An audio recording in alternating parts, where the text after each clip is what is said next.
no one owes you a highly functional government. If you find your government dysfunctional, go make it more functional. And that doesn't mean just running for office.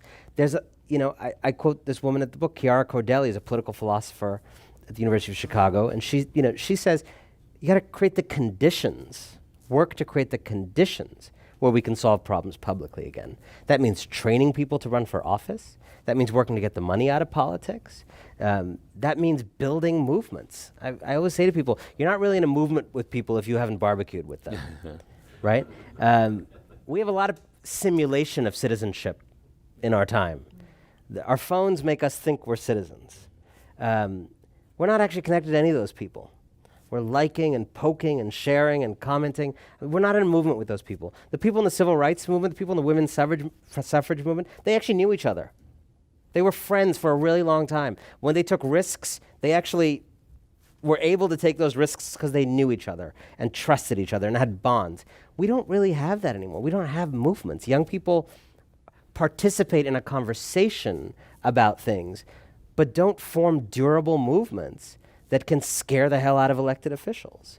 It is a hallmark of our age that even the most successful movements often pull up short before implanting their ideas in policy, in law, in the kinds of things that actually solve problems at the root for everybody, instead of remain in the realm of conversation and media and the glare, but that actually go down into the roots, the way the Voting Rights Act did, or any other kind of piece of legislation like that that works at the system. And I think we have to really reclaim that history and that heritage of making those kinds of changes. And I really believe a lot of these extreme inequities and this culture that tasks the people who caused our biggest social problems with fixing them, and tasks the people the winners who took all to kind of help build a more just economy, a lot of that happens in the realm of culture, and as you rightly say, in newspapers.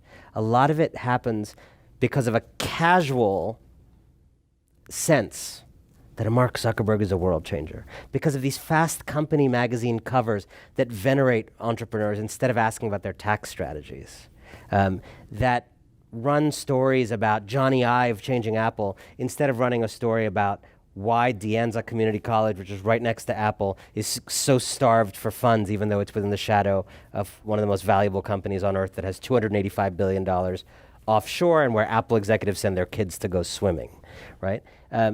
It has been a choice in journalism to participate in a kind of, frankly, Trumpy veneration of billionaires, celebration of wealth as tantamount to intelligence, and particularly when people turn to the giving phase there's definitely some scrutiny of people making their money, but when people turn to the giving phase, there's almost no scrutiny, right? Okay, so Mark Zuckerberg talks endlessly about community.